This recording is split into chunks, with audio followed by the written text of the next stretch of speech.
आपने किसी की बहुत हेल्प की मगर इस वक्त वो लोगों को आपके खिलाफ भड़का रहे हैं। सो इस वक्त दुनिया में अगर कोई ऐसा इंसान है जिसको आपने सपोर्ट किया, प्रोटेक्ट किया, उनके लिए खड़े रहे, दूसरों से लड़े, मगर वो इस वक्त दूसरों को, जिन्हें आप भी जानते हो, जिनके साथ आपका भी रिश्ता है, ये बोल रहे हैं that you are the problem, you are toxic, you are manipulative and आपने उन्हें अब्यूज किया और वो विक्टिम है। और अब वो लोग धीरे धीरे आपसे दूरी बना रहे हैं, आपको फील हो रहा है उनका बिहेवियर आपके प्रति चेंज हो रहा है। सो उन्हें एक्सपोज करने की, अपना पक्ष रखने की और सच बताने की आप में चाहत नेचुरल है। सी, आपके साथ हो तो गलत ही रहा है और ये बोलना बहुत आसान होता है, नहीं चाहिए ऐसे लोग जो झूठे लोगों पे यकीन करते हैं। और बात सच भी है, मगर ये किसी और का विजडम है, आपकी रियलिटी नहीं। अगर होता तो आप दिन रात उठते बैठते अपने आप को डिफेंड नहीं कर रहे होते। मैं पर्सनली एक 3 स्टेप प्रोसेस यूज करती हूँ और अपने स्टूडेंट से भी करवाती हूँ। Let's try. Imagine a big hall, white in colour, जिसमें वो सारे लोग बैठे हैं। उसमें कोई विंडो नहीं है, सिर्फ एक डोर है जिसके बाहर आप खड़े हो। आप उन्हें देख सकते हो मगर वो आपको नहीं देख सकते। Now take a deep breath और धीरे धीरे उस रूम में एंटर करो। उन सब के सामने खुद को एक्सपोज करो। How do you feel? Shame, anxiety, frustration, guilt? So just allow these feelings, don't जज देम। अब वो इंसान जो सबको आपके खिलाफ कर रहा था ठीक आपके सामने आके खड़े हो जाते हैं। टेक 3 डीप ब्रेथ्स एंड अपनी सारी बातें एक एक करके उन सब के सामने बोलना स्टार्ट करो। और अब आप अपना ध्यान अपने ही बॉडी लैंग्वेज और फेशियल एक्सप्रेशन पर लेके जाओ। Who are you when you are narrating the story? Do you like this person? Do you know this person? Keep breathing and keep feeling the rise and fall of different emotions, sensations throughout your body. जब ये भी हो जाए, the final step, एक एक करके उन सब से eye contact बनाओ and hold it for 10 to 15 seconds and see exactly how you feel when you look into each one of them. और आप ये तब तक करते रहो जब तक आप पूरी तरह से खाली ना हो जाओ। ये एक बहुत ही powerful facing your deepest self critic process है। पॉजिटिविटी को ना फोर्स नहीं किया जा सकता, फॉरगिवनेस का कोई इंजेक्शन भी नहीं आता और हर चीज की एक लिमिट होती है। आप हर चीज माफ नहीं कर सकते। एक्शन लेना बहुत जरूरी है, मगर जब तक आप अपने हिसाब से एक्शन ना ले लो, ये प्रोसेस आपकी बॉडी को बाय एक्सपीरियंस कॉन्फिडेंस दिलाएगा, by freeing your nervous system and bringing peace to your emotional brain, so you can at least focus on your daily life and work. बाकी वक्त पे छोड़ दो। Try this and let me know in the comments how it went. नमस्ते। कुछ लोग आपको बहुत परेशान करेंगे जानबूझकर, समझते हुए भी कि आपको बहुत तकलीफ हो रही है। आप उनके पास जाओगे, आप उनसे कहोगे कि आपको कैसा फील हो रहा है, या फिर उनसे समझने की कोशिश करोगे कि वो ऐसा क्यों कर रहे हैं, पर उसका कोई फायदा नहीं होगा, क्योंकि जो सामने व्यक्ति है ना, वो एक्चुअली पे इस पे कोई बात करना ही नहीं चाहता है। वो बस अपनी हरकतों को कंटिन्यू रखना चाहते हैं, क्योंकि उन्हें उसी में मजा आ रहा होता है। अब उनकी इन हरकतों से जब आप बहुत ज्यादा परेशान हो चुके होते हैं, तो आप किसी तीसरे इंसान के पास जाते हैं, ये सोचकर कि वो आपकी मदद करेंगे। पर कई बार जिसके पास आप गए हैं वो सिर्फ आपकी बातें सुनता है, आपके दर्द को नहीं समझता, और फिर वो आपके लिए कुछ करता भी नहीं है, क्योंकि उसे आपकी तकलीफ से कोई लेना देना नहीं है। एंड में आप अचानक से डिसअपॉइंट हो जाते हैं, और जब ये डिसअपॉइंटमेंट कंटिन्यू रहती है, सडनली आप बहुत हैवी फील करने लगते हैं, और अपनी उस हैवीनेस को कम करने के लिए आप उस इंसान के बारे में और बहुत सारे लोगों को बता देते हैं।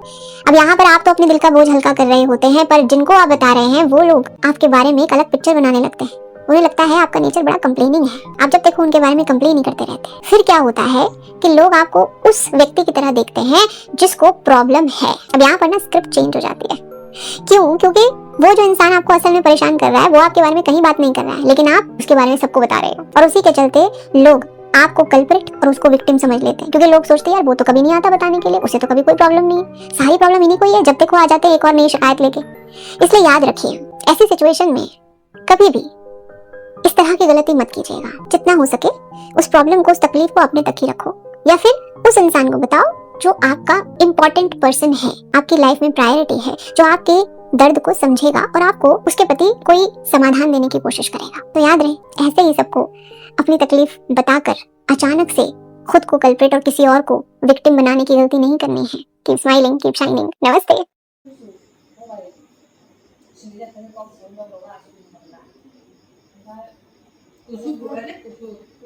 कैसे एक बैड मैरिज आपके ब्रेन को बहुत ज्यादा डैमेज कर देता है, और अगर आपने टाइम से स्पॉट कर भी लिया, फिर भी इसको रिपेयर होने में सालों लग सकते हैं। 1, आपका माइंड कभी कूल ऑफ कर ही नहीं पाता। कांस्टेंट क्रिटिसिज्म, अनप्रेडिक्टेबिलिटी, नेग्लेक्ट या इमोशनल टेंशन आपकी बॉडी को रियल अटैक जैसे फील कराता है। आपका नर्वस सिस्टम सर्वाइवल पर ही रहता है। विजन नैरो होने लगता है, क्योंकि आप कॉन्स्टेंटली एक सेफ एग्जिट लोकेट करना चाहते हो ताकि आप अपने आप को बचा सको। आपकी इम्यूनिटी वीक हो जाती है, क्योंकि उस वक्त बॉडी की प्रायोरिटी आपकी हीलिंग नहीं, सर्वाइवल है। और सभ्य समाज में आप फिजिकली भाग भी तो नहीं सकते, भाग कर जाओगे कहाँ, लौट कर तो यही आना है। So the body feels trapped. 2, इससे क्लैरिटी और कॉन्फिडेंस धीरे धीरे खत्म होने लगता है। जब हर बार अटैक किए जाने पर आप अपने आप को प्रोटेक्ट ही नहीं करते, तब ब्रेन एंड बॉडी धीरे धीरे खुद पर से ट्रस्टी होना शुरू कर देता है। सिंपल डिसीजंस लेने में भी कंफ्यूजन होता है, आपका सही गलत का जजमेंट कमजोर पड़ने लगता है, आप भी स्लोली उन्हीं की तरह बनने लगते हो। 3, chronic stress directly brain functioning को अफेक्ट करता है। कांस्टेंट ओवरथिंकिंग और सेल्फ डाउट ब्रेन को एग्जॉस्ट कर देता है। इसलिए बहुत से लोग अनहेल्दी मैरिजेस में forgetful, mentally exhausted, brain fog, distracted और इमोशनली ड्रेन फील करते हैं। 4, आप लाइफ की सिंपल छोटी छोटी खुशियों से पूरी तरह से डिस्कनेक्टेड हो जाते हो। पहले जिन चीजों से आपको सच में खुशी मिलती थी, जैसे music, dance, food, festivals, hobbies, nature, अब वही आपको एक्साइट तक नहीं करती, आप रियलिटी से ही डिस्कनेक्ट हो जाते हो। 5, जहाँ कुछ लोग इमोशनली रिएक्टिव बन जाते हैं, जैसे जैसे चिड़चिड़े हो जाना, एंग्शियस, छोटी छोटी बातों पे तमाशा कर देना,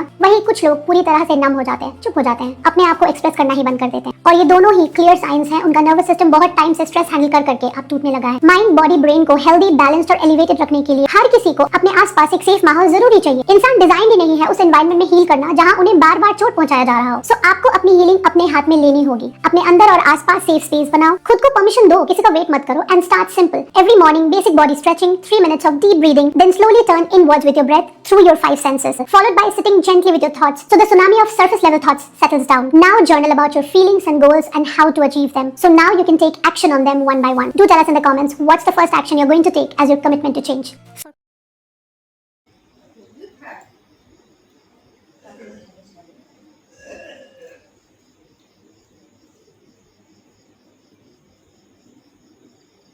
जेलसी और नजर ये सब रियल है, मगर वैसे नहीं जैसे आप सोचते हो। नजर होती है जेलसी की वजह से है, और लोग जेलस आपके उन चीजों पर होते हैं जिसके लिए वो खुद कभी मेहनत नहीं करना चाहते, तकलीफ नहीं उठाना चाहते, और लगातार अपने आसपास के लोगों से जेलस होते रहने से वो अपने नेचुरल पोटेंशियल को कभी एक्सप्लोर ही नहीं करते। इनका बस एक ही काम होता है, इसको कॉपी कर लो, उसको बदनाम कर लो, ताकि उन्हें कभी भी अपने शेम और गिल्ट को सामने से फेस ही ना करना पड़े। क्योंकि उन्हें भी अच्छी तरह से पता है जो मेहनत, जो कंसिस्टेंसी, जो रिस्क लेने की हिम्मत आप में है वो कभी सोच भी नहीं सकते, और इन्हीं सब कुरीतियों में वो अपनी सारी एनर्जी वेस्ट कर देते हैं। हीलिंग और मैनिफेस्टेशन की दुनिया में शेम और गिल्ट को सबसे लो वाइब्रेशन पॉइंट्स कहा गया है, जिसमें एक बार फंस जाने से कोई भी इंसान ऊपर उठ ही नहीं पाता। उनके सारे रिश्ते, नाते, फैसले, उनकी सारी एनर्जी उस एक आइडेंटिटी को मेंटेन करने के लिए होती है। ये लोग सिर्फ खुश दिखते हैं, होते नहीं है। मगर इन जैसों की नजर आपको सिर्फ तब लगती है जब आप खुद को प्रोटेक्ट नहीं करते, जब आप इन्हें सीरियसली लेके इनके ओपिनियंस में इमोशनली इन्वेस्ट कर देते हो, तब आप अपने अंदर इनकी एनर्जी को एंटर करने का परमिशन दे देते हो। फिर चाहे आप धागे बांध लो, काला टीका लगा लो, आप एक डर में लगातार जीते रहते हो। सिर्फ एक चीज है जो ना कोई आपसे छीन सकता है और ना ही मिटा सकता है, आपकी अपनी इमोशनल फ्रीक्वेंसी। अगर आप किसी बिल्डिंग के बेसमेंट में रहने लगोगे तो आपको कभी भी सनलाइट या फ्रेश एयर नसीब ही नहीं होगा। मस्कीटोस, फ्लाइट्स ज्यादा आपको तंग करेंगे। तो जितना आप अपनी इमोशनल फ्रीक्वेंसी को ऊपर लेके जाओगे to courage, willingness, acceptance, love, joy through body, breath and mind alignment, meditation, journaling, self healing, घर में पॉजिटिव बातें करना, एक दूसरे की रिस्पेक्ट करना, नेगेटिव लोगों से थोड़ा डिस्टेंस मेंटेन करना, उतना ही आपकी दृष्टि, एक्सपीरियंसेस, लाइफ के प्रति आपका नेचुरल पर्सपेक्टिव और रिस्पांस एक्सपैंड और फ्रेश होता रहेगा, और आप नेचुरली इन लोगों को सीरियस लेना ही बंद कर देते हो। They don't even cross your mind even if they are standing right in front of you. अब आप अपने अंदर एक ऐसा स्पेस बना चुके हो जहां नेचुरली इन सब की कोई जगह नहीं है। Your internal dialogue is your most underrated and highest form of self protection. For courses and coaching.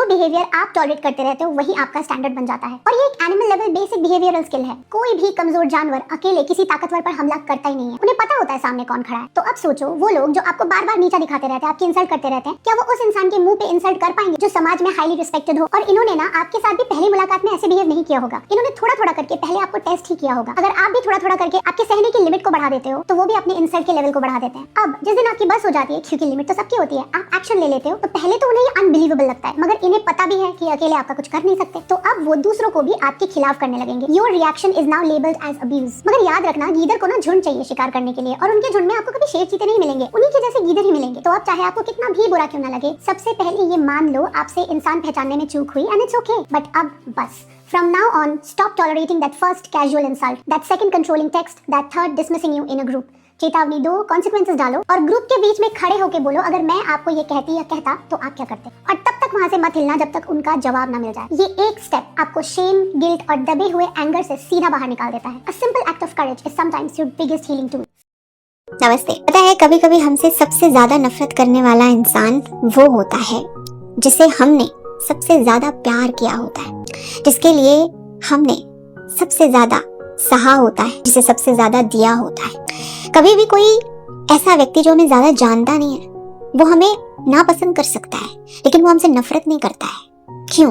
क्योंकि उसने कभी हमारी वो साइड नहीं देखी जो कि किसी रिलेशनशिप के लिए, किसी व्यक्ति के लिए 100% अवेलेबल हो। वो साइड जो दिल खोल कर प्यार करना जानती है, वो साइड जो अनकंडीशनली सपोर्ट करना जानती है, जो साथ निभाना जानती है। पर ये व्यक्ति, इसने हमारी वो साइड देखी भी है और अच्छे से यूज भी की होती है। हमें लग रहा होता है कि हम सामने वाले को प्यार दे रहे हैं, रिस्पेक्ट दे रहे हैं, काइंडनेस शो कर रहे हैं, लेकिन एक्चुअली में जो हो रहा है वो ये कि हम किसी के लालची मन को भरने की कोशिश कर रहे हैं, जो कि कभी पॉसिबल नहीं हो पाता। ऐसे लोगों को ये लगता है एज इफ हमने उनसे कोई लाइफ टाइम का कर्जा ले लिया है, जिसे बस अब हमें भरते ही रहना पड़ेगा, बिना कुछ बोले, बिना कुछ पूछे, बिना कुछ मांगे। लेकिन एक दिन हमारा मन थक जाता है, और जब हम ऐसे टॉक्सिक लोगों से परेशान हो जाते हैं, उसके बाद हम ना भी बोलते हैं और ये सब करना बंद भी करते हैं। और जैसे ही ये होता है वैसे ही ये लोग बिना कुछ सोचे समझे हमसे नफरत करना शुरू कर देते हैं और ये भी कोशिश करते हैं कि सिर्फ वो नहीं बाकी दुनिया भी हमसे नफरत करे। इसलिए याद रखिए, जब भी आप किसी रिलेशनशिप में हैं किसी के साथ, तो इस पर ध्यान जरूर दीजिएगा कि सच में आप किसी को प्यार दे रहे हैं या फिर किसी की ग्रीड फुलफिल करने की कोशिश कर रहे हैं। Keep smiling.